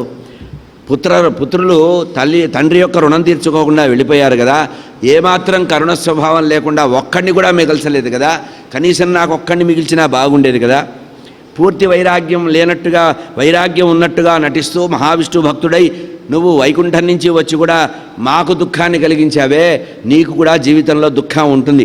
నీకంటూ ఒక వంశం ఉండదు, నీకంటూ ఒక కొంప ఉండదు, ఒక అడ్రస్ ఉండదు, ఎప్పుడు కూడా అన్ని లోకాలు తిరుగుతూ ఉంటావు అని నీకు ఎప్పుడూ కూడా లోక సంచారం తప్పించి స్థిర నివాసం ఉండకుండుగాక అని శపించాట. నారదయోగిందుల వారు అనుకున్నారట, నాకు ప్రయాణ ఖర్చులు మిగిలినాయి అనుకున్నాడు. ఎందుకంటే వరం వచ్చేసింది కదా, త్రిలోక సంచారం అనే మంచి ప్రొవిజన్ వచ్చింది, ఉచితాలు వచ్చేసినాయి, ఎవడన్నా సంతోషపడతాడు కదా. నారదుడు కూడా సంతోషపడ్డాడు. ఇక్కడ వ్యాస భగవానుడు ఒక అందమైన మాట చెప్పాడు, ప్రతిశాపం ఇచ్చేటువంటి శక్తి ఉన్నప్పటికి కూడా నారదుడు నవ్వుకుంటూ వెళ్ళిపోయాడు. నేను వచ్చిన పని అయింది, నాకేం మానాభిమానాలు నాకేమున్నాయి, నాకేమీ లేవు, రాగద్వేషాలు లేవు అనుకున్నట్టు. ఈ విధంగా దక్ష ప్రజాపతి యొక్క జీవితం ఈ విధంగా గడిచింది అన్నారు. తర్వాత కథను వివరిస్తూ, ఎంతటి వాడైనా అహంకారం ఉన్నప్పుడు, గురు తిరస్కారం చేసినప్పుడు, గురువుకి ఎవరైతే అవమానం చేస్తారో వారికి మళ్ళీ పుట్టగతులు ఉండవు అని చెప్పడానికి ఒక కథ చెప్తున్నారు. ఒకానొక సందర్భంలో ఇంద్రుడు బాగా రాజ్యవైభవం పొంది రాక్షసులందరినీ జయించి చాలా దర్పంతో కూర్చున్నట్ట. అదే సమయంలో అనేక లోకాల నుంచి వచ్చారట మరుద్గణాలు, సిద్ధలు, చారణులు, గంధర్వులు, విద్యాధరులు, అప్సరసలు అందరూ వచ్చారట. శచీదేవితో సహా సింహాసనంలో కూర్చొని ఆనంద పారవస్యంతో ఉన్నారు. అందరూ పొగుడుతుంటే ఇంద్రుడికి ఆనందం కలిగిపోయిందిట. పొగిడితే ఎవడైనా సంతోషపడతాడు కదా. అదే సమయంలో దేవతల యొక్క గురువు అయినటువంటి బృహస్పతి లోపలికి వచ్చాట, చేతిలో కమండలం పట్టుకొని వచ్చాట. సాధారణంగా ఎప్పుడైనా గురువు గారు వస్తే అంతా పని ఆపేసి సింహాసనం వదిలిపెట్టి గురువుగారిని చేయిపట్టి తీసుకొచ్చి కూర్చోబెట్టి పాదాలకి నమస్కరించి మళ్ళీ కూర్చోవాలి. ఇది శిష్యుడి యొక్క ధర్మం. కానీ అంతమంది పొగుడుతుంటే గురువుగారు వచ్చిన విషయం గమనించలే. గురువుగారు వచ్చారు, 2 నిమిషాలు అట్లా తిరిగాడు. ఓహో, ఇప్పుడు మన పరిస్థితి, వీడి కళ్ళు పైకెక్కినాయని అక్కడి నుంచి వెళ్ళిపోయాడు, ఇంటికి వెళ్ళిపోయాడు. ఇంటికి వెళ్ళగానే ఎప్పుడైతే ఆ గురువుగారు వెళ్ళిపోయాడో అటు ఇటు చూసి, అయ్యో గురువుగారు వచ్చినట్టున్నారు, వెళ్ళిపోయినట్టున్నారని వెళ్ళి ప్రార్థించి తీసుకొద్దామని ఇంటికి వెళ్ళాడు. ఎప్పుడైతే గురువు ఇంటికి వస్తున్నాడని తెలుసుకున్నాడో అతనికి జ్ఞానం ఉంది కదా, పరంగిత జ్ఞానం ఉంది. ఆయన ఏం చేశాట, తన యొక్క మాయా ప్రభావంతో అక్కడి నుంచి అంతర్ధానమయ్యాడు. అంతర్ధానమయ్యి హిమాలయ పర్వతాల్లో తపస్సు చేసుకోవడానికి వెళ్ళాడు. ఈ విషయం శుక్రాచార్యుల వారికి తెలిసింది. ఏమని, దేవగురువు అయినటువంటి బృహస్పతులు దేవతల దగ్గర లేడు కనుక ఇప్పుడు కనుక దేవతల్ని అటాక్ చేయాలంటే ఇదే మంచిదని ఉసుకో అన్నాడు రాక్షసులందరినీ. వీళ్ళు రాక్షసులందరూ కూడా దేవేంద్రుడి మీద పగబట్టారు, ఇబ్బంది పెట్టడం మొదలుపెట్టారు. ఎప్పుడైతే గురువుగారు లేరు, గురువుగారు ఉపదేశించి జ్ఞాన మార్గం చెప్పేవాళ్ళు లేడు, లేకపోతే అప్పుడు ఏం చేయాలి, బ్రహ్మగారి దగ్గరికి వెళ్ళి ప్రార్థించాట. అయ్యా ఏం చేయాలి, మాకు కొంపలారిపోయినాయి అంటే, పర్వాలేదు గురువుగారు మిమ్మల్ని అలిగి వెళ్ళారు, గురుద్రోహం చేసిన వాడికి సమస్య వస్తుంది, మీరు ఒక పని చేయండి, విశ్వరూపుడు అనేటువంటి ఆచార్యుడు ఉన్నాడు, ఆ విశ్వరూపాచార్యుడి దగ్గరికి వెళ్ళి ప్రార్థించి తాత్కాలికంగా ఇన్ఛార్జ్ కులగురువుగా తెచ్చుకోండి, ఇన్ఛార్జిగా. ఇది మీ గురువుగారు తిరిగి వచ్చే వరకు మీరు అతన్ని తీసుకురండి అన్నారు. సరే మేము పిలిస్తే వస్తాడంటే తప్పకుండా వస్తాడన్నారు. అప్పుడు ఆయన దగ్గరికి వెళ్ళి విశ్వరూపుడు అనేటువంటి ఆచార్యుడి దగ్గరికి వెళ్ళి నమస్కరించి, అయ్యా మీకు పుణ్యం ఉంటుంది, మీరు మా లోకానికి రావాలి, మాకు గురువు లేడు, ఇప్పుడు మీరు గురువుగా మమ్మల్ని అనుగ్రహించాలని చెప్పి ప్రార్థించారట. అప్పుడు ఆయన అన్నాడు, గురువుగా రావడమే కాదు, గురువుగా ఉన్నవాడు పౌరోహిత్యం కూడా చేయాలి కదా, లోకంలో పౌరోహిత్యం కంటే ఘోరమైనటువంటి కృత్యం ఇంకోటి లేదు, చేసిన పుణ్యమంతా నశిస్తుంది, తెలివిగలవాడెవడు బుద్ధి ఉన్నవాడెవడు కూడా పౌరోహిత్యాన్ని తీసుకోడు, అందుట్లో దేవతలు విచిత్రమైనటువంటి మనస్తత్వం ఉన్నవాళ్ళు, చంచల స్వభావులు, అటువంటి మీ దగ్గర నేను పౌరోహిత్యం చేయడం చాలా తప్పంటే, లేదు మీ కాళ్ళు పట్టుకుంటున్నాం ప్రార్థిస్తున్నాం, అతిథిగా వచ్చిన వాళ్ళ మాట కాదనకూడదంటే అప్పుడు ఒప్పుకున్నట్ట, నేను ఉంటాను మీ దగ్గర, మీ గురువుగారు వచ్చే వరకు ఉంటానని. అప్పుడు దేవతలందరికీ కూడా మంచి జరగడానికి నారాయణ కవచాన్ని ఉపదేశించాడు విశ్వరూపాచార్యుడు వారు. దాని శక్తితో ఆ నారాయణ కవచం చాలా గొప్పదిట. ఆ నారాయణ కవచ ప్రభావంతోనే నువ్వు శత్రువులను జయించగలవు. ఈ కవచాన్ని చాలా శ్రద్ధగా ఆచరించిన ఆయన పూర్వం కౌశికుడు అనేటువంటి బ్రాహ్మణోత్తముడు ఈ నారాయణ కవచాన్ని ఎప్పుడూ కూడా ధరించి ఉండేవాడు. అంటే నారాయణ కవచం అంటే మంత్రం ఇస్తూ ఉండేవాడు. చిత్రరథుడు అనేటువంటి గంధర్వుడు కూడా దీన్ని ఉపాసించాడు అని ఈ విధంగా సుఖయోగిందుల వారు పరీక్షిత్ మహారాజుకు చెప్పి తర్వాత కథ చెప్తున్నారు. అయ్యా, ఎప్పుడైతే ఈ విశ్వరూపుల వారు వచ్చారో విశ్వరూపుల వారిని గురువుగా పెట్టుకొని యజ్ఞం చేస్తున్నారట దేవేంద్రుడు. ఈ విశ్వరూపుడు ఎవరంటే త్వష్ట యొక్క కుమారుడు. త్వష్ట యొక్క కుమారుడట. అతను తమాషా ఏంటంటే ద్వాదశాదిత్యుల్లో ఒకరు, మన రాక్షస జాతికి చెందినవారు. తల్లి దేవతలకు సంబంధించి తండ్రి రాక్షసులకు సంబంధించిన వాడు. ఇట్లా ఉండడం వల్ల ఈ త్వష్ట యొక్క కుమారుడే విశ్వరూపుడు, విశ్వరూపాచార్యుడు అంటారు ఇతన్ని. విశ్వరూపుడు ఇతనికి 3 తలలు ఉంటాయట, 3 శిరస్సులు ఉంటాయి. మొదటి తలని సోమపీఠం అంటారు, రెండవ తలని సురాపీఠం అంటారు, మూడవది అన్నాదము అంటారు. 3 తలకాయలట. వీడు 3 తలలతో 3 రకాల ఆహారం తీసుకునే అలవాటు ఉందిట. వాడిది ఒక స్పెషల్ కేటగిరీ అన్నమాట.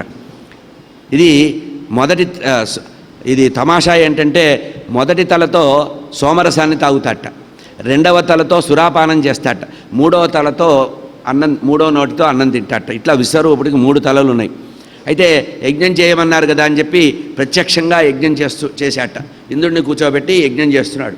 యజ్ఞం చేస్తుంటే తల్లి మీద ప్రేమ ఉంది. తల్లి ఏమో రాక్షస జాతికి చెందినది, తండ్రి దేవలోకానికి సంబంధించినవాడు కనుక ఈ తల్లి మీద ప్రేమతో ఏం చేశాట, స్వాహాకారాలు సమర్పించేటప్పుడు దాని ఫలితం ఉంటుంది కదా, దేవతలకి స్వాహాకారాలు వేస్తూ తన రాక్షసులకు కూడా స్వాహాకారాలు ఒకటటు ఒకటిటు అట్లా వేస్తూ వచ్చాట. ఇట్లా రహస్యంగా చేస్తుంటే ఈ హవిర్భాగాలు ఇవ్వడాన్ని గమనించి దేవతలకి హవిర్భాగం, రాక్షసులకు కూడా హవిర్భాగం ఇస్తున్నారు. దీన్ని దేవేంద్రుడు గమనించాడు. ఎందుకంటే ఆయనకి సహస్రాక్షుడు కదా, 1000 కళ్ళున్నాయి, ఒంటి నిండా కళ్ళే. గమనించాడు. ఈ విశ్వరూపుడు చేస్తున్నటువంటి ఈ విషయాన్ని గమనించి కోపం వచ్చి, అసలే రాక్షసులు శత్రువులు కదా, ఖడ్గం తీసి ఆ ఖడ్గంతో వాడి 3 తలలు నరికేశాట. ఈ 3 తలలు తెగి నేల మీద పడ్డాయట. అది ఎట్లా అయినాయి, మొదటి తల కులవింక పక్షి అంటే ఊరపిచ్చుగా మారిందట, రెండవ తల తీతూ పిట్టగా మారిందట, మూడవ తల ఈ కౌజు పిట్టగా మారింది. కపింజలము అంటారు, అంటే కౌజు పిట్టగా, ఊరపిచ్చుకగా, తీతూ పక్షిగా 3 తలకాయలు మారిందట. అయితే బ్రహ్మహత్యాపాతకం పట్టుకుంది ఇంద్రుడికి.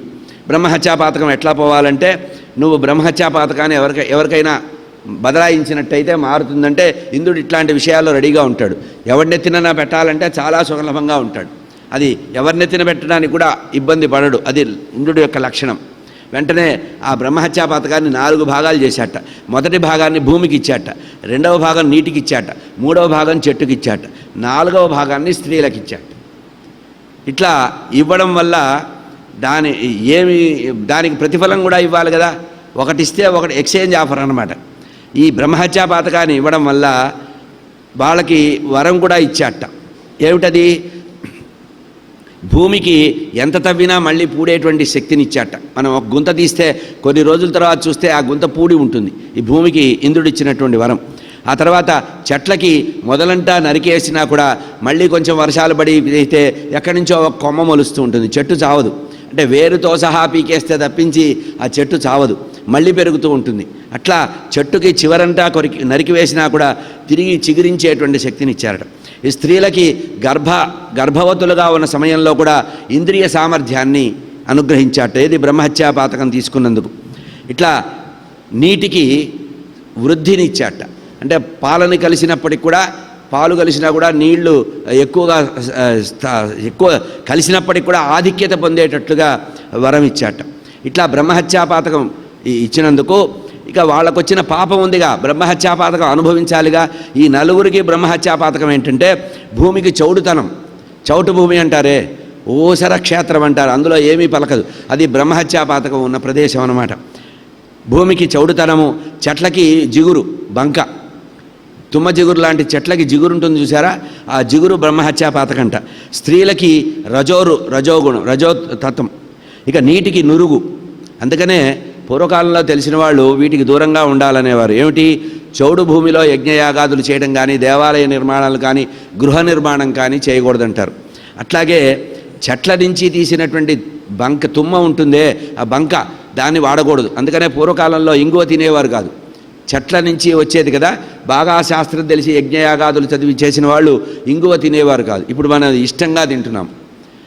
అది ఎందుకంటే బ్రహ్మహత్యాపాతకం దాంట్లో ఉంటుంది. ఇక నీటికి నురుగు బ్రహ్మహత్యాపాతకం. మనం కాఫీ కలిపినప్పుడు 3 సార్లు 4 సార్లు కలిపి బాగా నురుగు వస్తే కానీ తాగం. అంటే కలియుగంలో ఏది పాపాలో అవే రుచిగా ఉంటాయి, గమనించండి. ఇక స్త్రీలకి రజోగుణం ఉంది, ఆ రజోగుణం విషయంలో జాగ్రత్తగా ఉండాలన్నారు. అది ఆ సమయంలో చేయకూడని పనులు చేస్తే బ్రహ్మహత్యాపాతకం వస్తుందన్నారు. ఇది బ్రహ్మహత్యాపాతకం 4గా మారినాయి. ఇక ఎప్పుడైతే ఇంద్రుడు తన కుమారుడైనటువంటి విశ్వరూపుణ్ణి చంపాడో ఆ త్వష్టకి కోపం వచ్చిందట. ఇంద్రుడిని చంపేవాడిని తాను సంతానంగా పొందాలని యజ్ఞం ప్రారంభించాడు.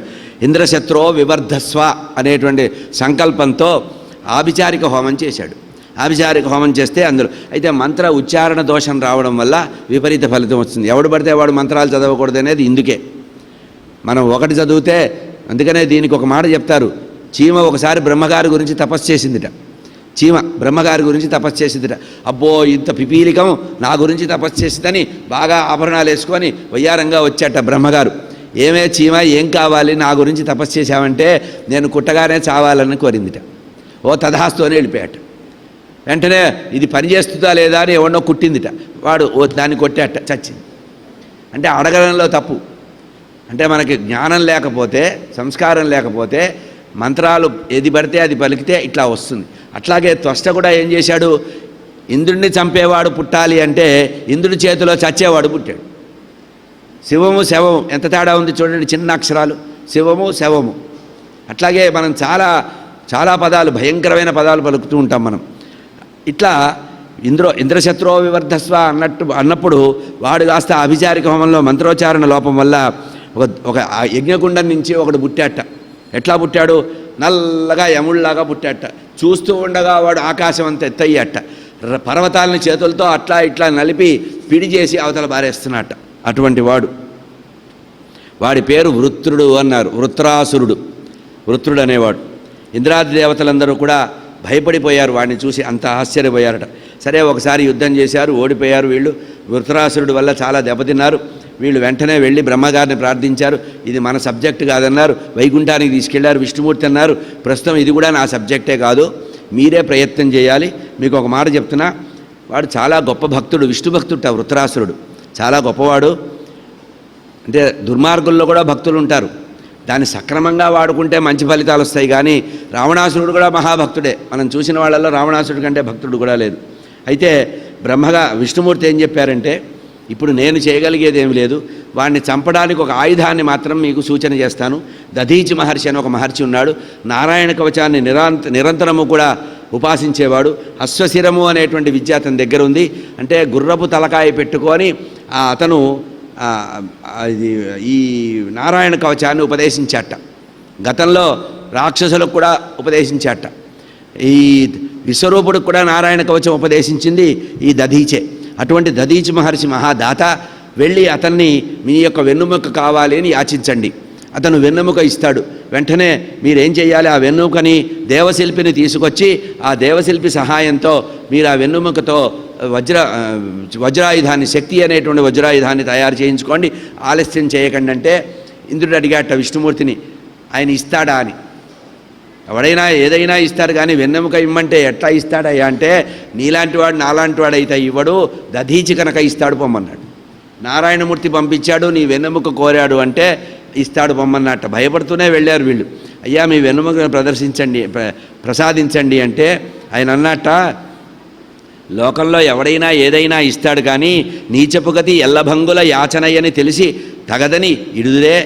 లోకంలో యాచన అనేది తప్పే, యాచించడం తప్పు. అయినా మీరు వచ్చి నన్ను అడిగారు.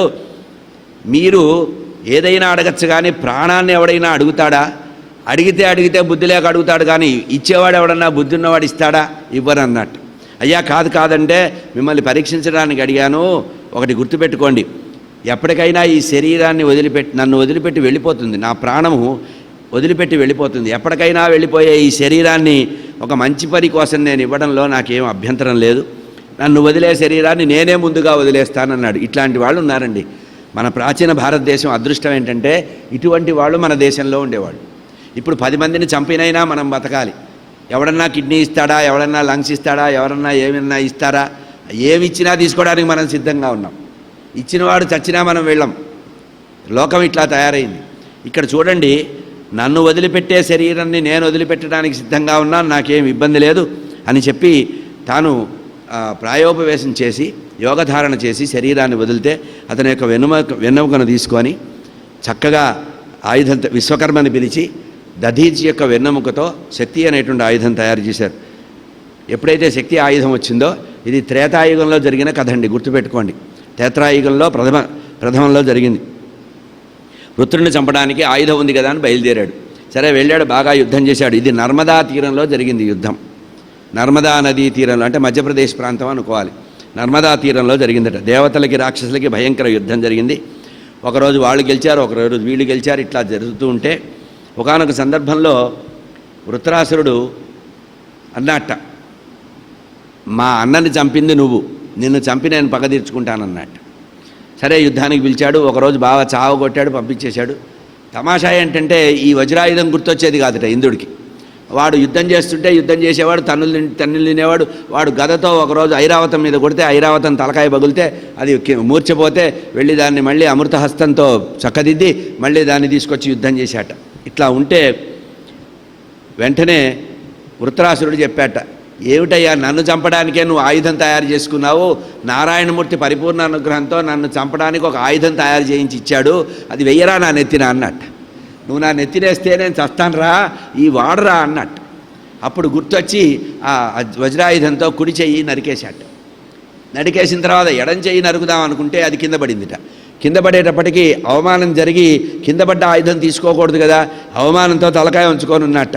ఏం మిస్టర్ ఏంటి చూస్తున్నావు, ఇంకా ఆలస్యం చేస్తావేంటి, తీ ఆయుధం తీసుకో, దీంతో కొడితే కానీ నేను చావనరా అన్నట్టు. అప్పుడు అంటే ధర్మము, విష్ణు భక్తుడి యొక్క ధర్మాన్ని చెప్పారు ఇక్కడ. పురాణాల్లో గొప్పతనం ఏంటంటే ఇతర మత గ్రంథాల్లో ఇవి చెప్పరండి, తప్పులు కప్పిపుచ్చుకోవడమే కనబడుతుంది. ఇతర మత ఈ హిందూ మతంలో ఉండే గ్రంథాల్లో ఎంతటి వాడిని వాడి యొక్క ధర్మాన్ని నిర్వహిస్తారు. ఇక్కడ ఈ విధంగా ఎప్పుడైతే వృత్రాసురుడు గద తీసుకోవయ్యా, ఈ వజ్రాయుధంతో నన్ను నరికివేయి, నేను అప్పుడు కానీ చావనన్నాడో చేతులెత్తి నమస్కరించాట. ఎవరు? ఇంద్రుడు. ఎంత ధర్మమూర్తి నువ్వు, విష్ణు భక్తులు ఇట్లా ఉంటారు కదా అని. కుడి భుజాన్ని నరికి ఆ తర్వాత ఎడం భుజాన్ని కూడా నరికిన తర్వాత 2 భుజాలు నరికినా కూడా ఇంకా వెళ్ళాట. ఆ తర్వాత కాళ్ళు నరికాట. అప్పుడు వృత్రాసురుడు చెప్పాడు, నాయనా వైష్ణవ మాయని ఎవడూ జయించలేడు, నేను ఎంత గొప్పవాడినైనా కూడా వైష్ణవ మాయకి లోనైపోయాను కనుక అంటే అప్పుడు నమస్కరించాట. ఎవరు? ఇంద్రుడు.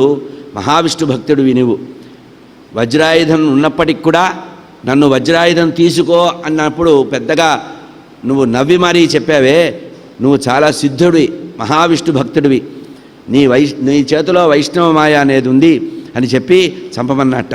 అప్పుడు 2 చేతులు కాళ్ళు నరికితే అప్పుడు ఏం చేశాట, ముందుకు వెళ్ళలేడు, వెనక్కి వెళ్ళలేడు. అయినా సరే పెద్దగా నోరు తెరిచి కింది పెదవిని భూమి మీద, పై పెదవి పై ఎక్కడో పెట్టాట. పెట్టి ఐరావతంతో సహా ఇంద్రుడిని మింగేశాట. ఎవరు? వృత్రాసురుడు. చేసేటప్పటికీ ఆ యోగమాయా ప్రభావం అనేది, యోగమాయ విష్ణు యొక్క ప్రభావం ఉండటం వల్ల ఇంద్రుడు మరణించకుండా అతని లోపలికే వెళ్ళి తన చేతిలో ఉండేటువంటి వజ్రాయుధంతో అతన్ని చీల్చి లోపల ఉదరాన్ని చీల్చి బయటకు వచ్చాట. ఆ తర్వాత ఇంకా ఆలస్యం చేయకూడదని తలని నరకడం మొదలుపెట్టాట. ఈ వృత్రాసుడు యొక్క మెడని నరకటానికి సంవత్సర కాలం పట్టిందిటండి. వజ్రాయుధం, విష్ణుమూర్తి అనుగ్రహించిన వజ్రాయుధంతో విష్ణు భక్తుడైన వృత్రాసురుని నరకడానికి 1 సంవత్సర కాలం తర్వాత ఆ తల తిరిగి కింద పడిందిట. ఆ రకంగా వృత్రుడు మరణించాడు. ఈ కథ విన్నటువంటి పరీక్షిత్ మహారాజు సుఖయోగితుల వారిని ప్రార్థిస్తున్నారు, అయ్యా ఇంత గొప్ప భక్తుడు ఇంత దుర్మార్గుడుగా రాక్షసుడిగా పుట్టడానికి కారణం ఏమిటి అంటే దానికి కారణం చెప్తున్నారు. ఇక్కడ కూడా శివద్వేషం ఉన్నవాడికి ఎటువంటి పరిస్థితి వస్తుందో ఈ కథ కూడా చెప్తోంది. అక్కడ దక్షయజ్ఞము, ఆ తర్వాత దక్షుడి కథ, దక్షుడి యొక్క పుత్ర సంతానము శివద్వేషం వల్ల పోయింది. ఇక్కడ కూడా వృత్రాసుడి యొక్క కథ కూడా వృత్రాసుడు చేసినటువంటి శివదూషణ కారణంగా వాడు రాక్షసుడిగా పుట్టాడు. అంతకుముందు జన్మలో అతను మహావిష్ణు భక్తుడు. దానికి చెప్తున్నారు, నాయన బ్రహ్మహత్యా దోషం. సరే, రెండవసారి బ్రహ్మహత్యా దోషం వచ్చింది. బ్రహ్మహత్యా దోషాన్ని మళ్ళీ పద్మంలో తామరతూళ్ళలో దిక్కున్నాడు, పుష్కర క్షేత్రంలో దాక్కున్నాడు. చాలా కథ జరిగింది. ఆ తర్వాత మనకి ఇంద్రుడు స్వర్గభ్రష్టుడయ్యాడు. చాలా కాలం జరిగింది. నహుషుడు అనేవాడు వచ్చాడు. కథ అంతా వేరు. ఇక్కడ వృత్రాసుడి యొక్క పూర్వజన్మ వృత్తాంతం చెప్తున్నారు. ఎంతటి వాడైనా రజోగుణ తమో గుణాలకు లోనైనప్పుడు వాడు పతనం అవుతాడు జీవితంలో. వాడు ఎంతటి వాడైనా సరే, ఎంత గొప్పవాడైనా, ఎంత పాండిత్యం ఉన్నా, ఏ గొప్ప కులంలో పుట్టినా వాడి కనుక వాడి దగ్గర ధర్మం లేకపోతే వాడు పతనం అవుతాడని చెప్పడానికి ఆయన రజోగుణ తమో గుణాలు ప్రధానమైన శత్రువులు. ప్రతివాడు కూడా సత్వగుణ సహాయంతో రజోగుణాన్ని తమో గుణాన్ని అణిచివేయాలి నాయన అని చెప్పి దీనికి సంబంధించి వృత్రాసురుడు యొక్క పూర్వకథ చెప్తున్నాను, వినవలసింది. ఇది నేను గతంలో వ్యాసభగవానుడు ఈ సుఖయోగేంద్రుల వారు చెప్తున్నారు. ఓ మహారాజా, పరీక్షిత్ మహారాజా, ఒకానొక సందర్భంలో వ్యాస భగవానుడు, నారద యోగేంద్రుల వారు, దేవలుడు అనేటువంటి వారికి బ్రహ్మగారు చెప్పినటువంటి కథ ఇది. చిత్రకేతు ఉపాఖ్యానం అన్నారు. చిత్రకేతు అనేటువంటి వాడు సూరసేన దేశాన్ని పరిపాలించినటువంటి సార్వభౌముడు, చక్రవర్తి, చాలా గొప్పవాడు. అతనికి అనంతమైన సంఖ్యల్లో భార్యలు ఉండేవారట. సంతానం లేదని అనేక వివాహాలు చేసుకున్నారట. ఎన్ని వివాహాలు చేసుకున్నా కూడా సంతానం కలగలేదట. చివరికి చాలా బాధపడుతూ విరక్తుడయ్యాట.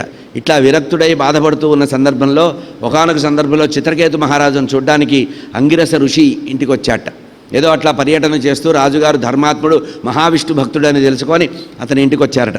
అంగిరస మహర్షి వచ్చి, ఏందైనా చాలా జాలిగా ఉంది, దీనంగా ఉన్నావు, నువ్వు చక్రవర్తివి, సర్వం సహా చక్రవర్తివి, లోకంలో ఎవరికైనా ఏదైనా కష్టాలు బాధలు ఉండొచ్చు, నీకు బాధలు ఉండవు, అందరి బాధల్ని తీర్చేవాడివి నువ్వు, ఏమిటి నువ్వు ఎందుకు బాధగా ఉన్నావంటే, నా బాధ నీకేం తెలుస్తుందయ్యా, ఎన్ని ఉన్నా నాన్న అని పిలిచేవాడు ఒకడు ఇంట్లో లేకపోతే వాడి జన్మ వ్యర్థం కదా. సంతానం మీద కోరికతో నేను తపిస్తున్నాను. సంతానం లేని వాడికి సుఖం లేదు. నా పూర్వవంశీయులందరూ కూడా నరకంలో బాధలు పడుతున్నారు. వాళ్ళని స్వర్గంలోకి తీసుకురావాలంటే నాకు సంతానం ఉండాలి. నేను ఇచ్చే హవ్యకవ్యాలని వాళ్ళు స్వీకరించడం లేదు, కారణం నాకు సంతానం లేకపోవడం అని ఈ విధంగా చెప్తే, అప్పుడు ఆ అంగిరస ఋషి ఒక మాట చెప్పాట. నాయనా, నీకు సంతానం లేని మాట వాస్తవం, నీకు సంతాన సుఖము లేదు అన్నాడు. సంతానం లేకపోవడం ఒకటి, సంతాన సౌఖ్యం లేకపోవడం ఒకటి. కొంతమందికి సంతానం ఉన్నా సుఖం ఉండదు పుత్రుల ద్వారా. అట్లాగే నీకు కూడా నీ సంతానం కావాలంటే నేను అనుగ్రహిస్తా, కానీ దానివల్ల నీకు సుఖం ఉండదు, ఇంకా దుఃఖం పెరుగుతుందిరా నాయన, ఆలోచించుకో అన్నాడు. ఇవన్నీ ఎందుకయ్యా, ఇచ్చే అవకాశం ఉండి నీ దగ్గర వరం ఇచ్చే అదృష్టం ఉంటే, నీకు ఆ స్టేటస్ ఉంటే ఇవ్వు, లేకపోతే నీ దారిన పొమ్మన్నాడు. అప్పుడు వెంటనే అతను చాలా సంతోషపడి, నీకు బాగా ఆవేదనగా ఉందని అంగిరస మహర్షి ఏం చేశాడంటే, ఒక చెరువు అనే హవ్యము, యజ్ఞం చేస్తే వచ్చేటువంటి హవ్య పదార్థాన్ని తయారు చేసి, ఇది నీ భార్యకివ్వు, నీకు ఇష్టమైనటువంటి భార్యకివ్వు, ఆమె గర్భవతి అవుతుంది. ఒక విషయం గుర్తుపెట్టుకో, నీకు సంతానం కలుగుతుంది, కానీ ఆ సంతానం ద్వారా నీకు సౌఖ్యం ఉండదు, ఈ విషయాన్ని నువ్వు ముందే తెలుసుకో అని చెప్పాడు. మనం ఎప్పుడైనా వరం ఇచ్చినప్పుడు వరం ఉన్న ప్రభావం తీసుకుంటాం, కానీ ఆ తర్వాత దాని వెనక వచ్చే చెడు ప్రభావాన్ని ఆలోచించాం. సరే, అయిపోయింది. ఈ చిత్రకేతు మహారాజు యొక్క పెద్ద భార్య పేరు కృతద్యుతి. ఆ కృతద్యుతికి ఈ చెరువు ఇచ్చాట. ఆమె దాన్ని స్వీకరించింది. అనుకోకుండా 9 మాసాలు నిండిన తర్వాత ఒక కుమారుడు కలిగాడు. కుమారుడు ఆడుకుంటున్నాడు, చక్కగా అందరూ కూడా ఆడుకుంటున్నారు. అయితే ఈ సవతులు ఉన్నారు కదా, వేల సంఖ్యలో భార్యలు ఉన్నారు. వీళ్ళందరూ అనుకుంటున్నారట, ఎప్పుడైతే ఈ కృతద్యుతికి సంతానం కలిగిందో, ఈ చిత్రకేతు మహారాజు మన మొహమే చుట్టలేదు, ఎప్పుడూ అమ్మగారి దగ్గరే ఉంటున్నాడు, ఈ పిల్లవాడిని కనుక అడ్డం తొలగించుకోకపోతే మనకి భవిష్యత్తులో మహాఘోరమైన పనులు వస్తాయి, కనుక ఈ పిల్లవాడిని తొలగించాలని వాడు తినే ఆహారంలో విషం కలిపి అందరూ రహస్యంగా వాడికి పెట్టారు. సరే, అందరి ఇళ్లలోకి వెళ్ళాడు, ఎప్పుడో తిన్నాడు, ఆడుకుంటున్నాడు. సరే, తల్లి ఆడుకుంటున్నాడు కదా అని కృతద్యుతి పిల్లవాడిని వదిలిపెట్టిందిట. వాడు ఆ విషం తిన్నాడు కదా, వచ్చి తన యొక్క శయన మందిరంలో పడుకొని మరణించాడు.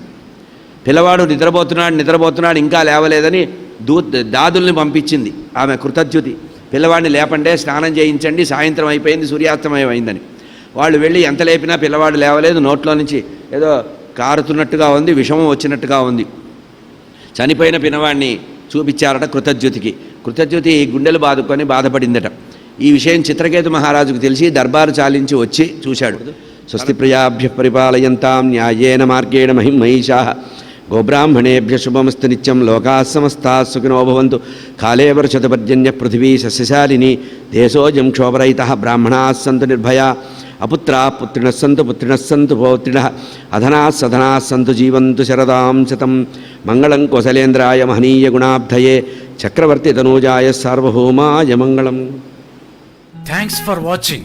Please comment, like, share and subscribe our channel.